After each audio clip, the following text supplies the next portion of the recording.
Hello, this is Richie Agosto, and welcome to the Tree 54 podcast. As I was talking about today, we'll be reviewing AEW Full Gear,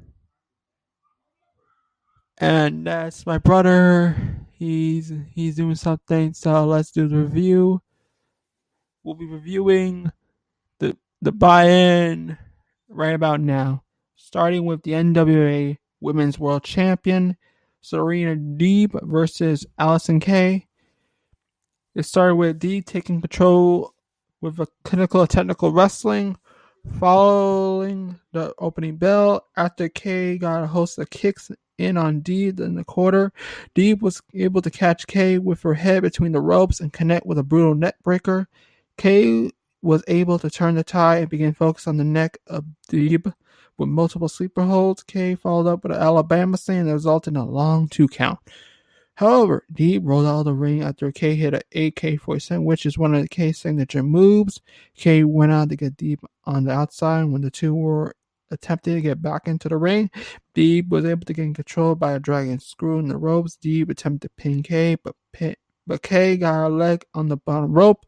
Just seconds later, Deeb pulled K into the center of the ring, locking the Serenity Lock to win the match. Following the conclusion of the match, Thunder Rosa came out and had some words for Deeb before exiting the ring.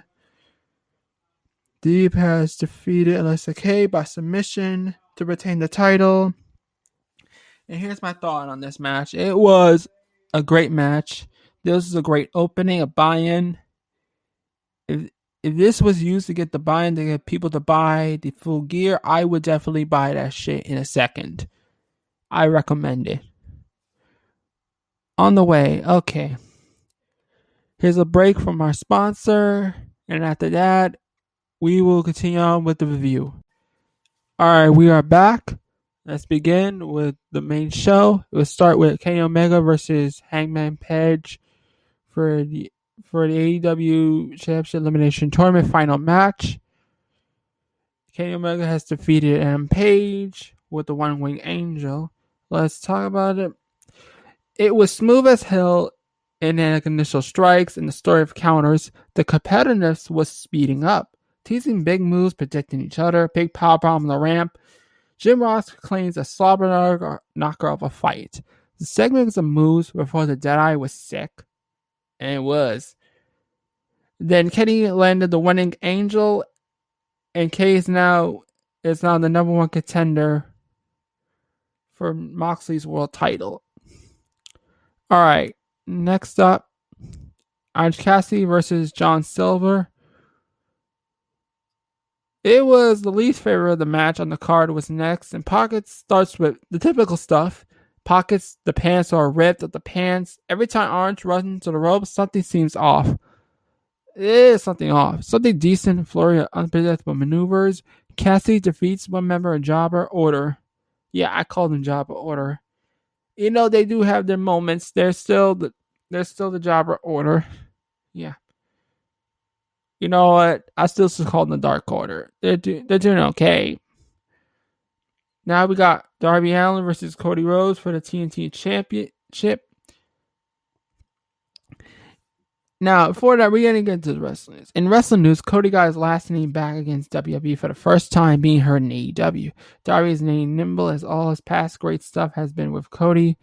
Quickly ending up in the ground game, targeting up the limbs is introduced, controlling momentum, a long drop and avalanche shoulder breaker. Cody Rhodes from the top rope look epic and don't remember ever seeing that before. Darby with a big comeback. The coffin drop that was being protected weekly is kicked out.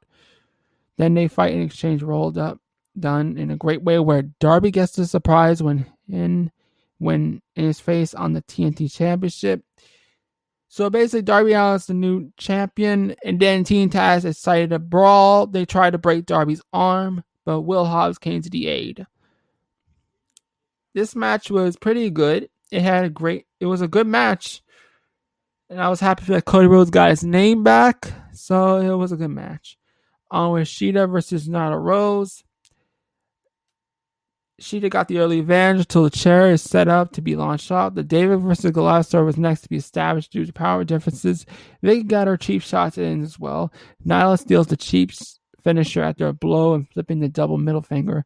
Big babyface comeback, flipping the script into a heel-like smile. Miscommunication with Vicky and Ashita capitalized on the mistake. Some intensity by willpower spirit. Then again, it's not a wrestling clinic.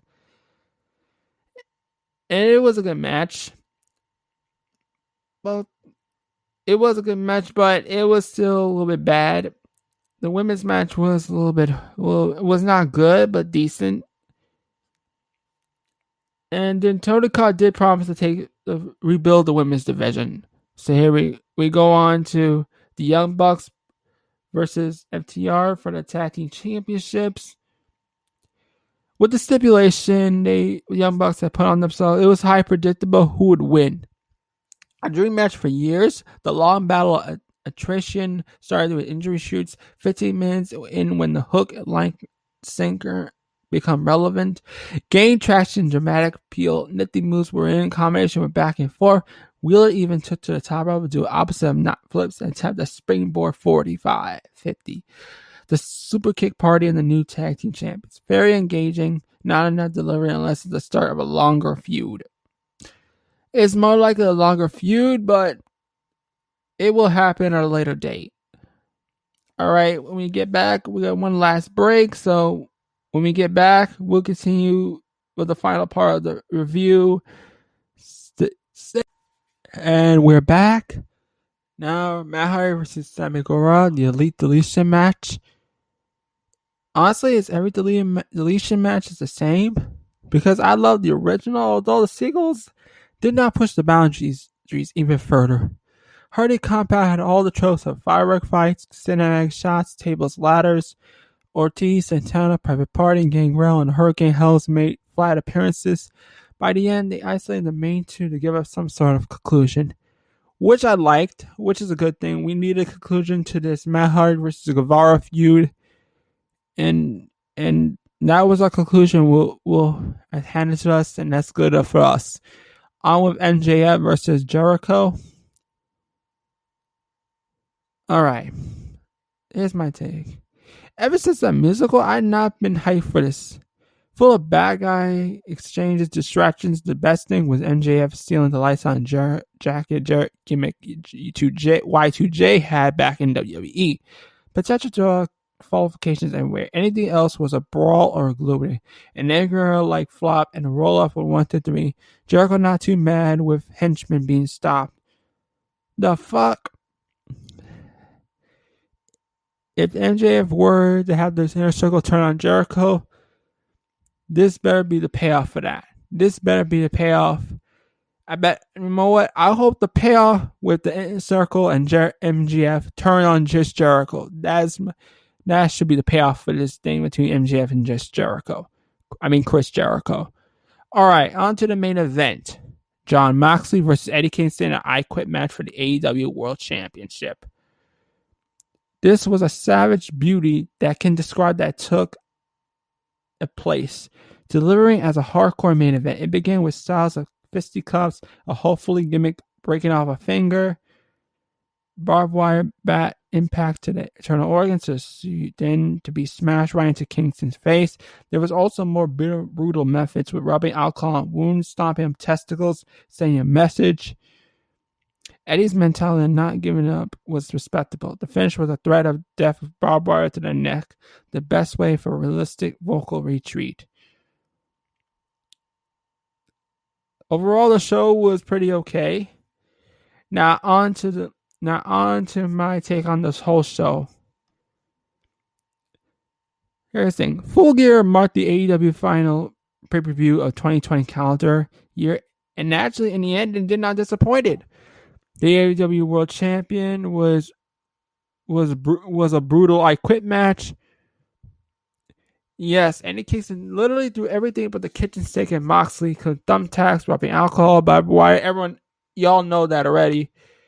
Moxley did showed his vicious side by using a piece of barbed wire to aid his patent bulldog choke. I already told you. And eventually, Kingston uttered the words, "I quit." Now, Moxley is going to move on to face Kenny Omega, who became the number one contender following his victory over Hangman Adam Page in the AEW World Championship Eliminator Tournament Finals. Arguably one of the best matches quite some time, featured FTR. And it was a great match. So, that's my whole review on AEW Full Gear. I hope you enjoy. I'll see you on Wednesday for the AEW Dark and Dynamite AEW Dark review. And then on Thursday, I'll see you for the AEW Dynamite review as well. So stay tuned. Thank you.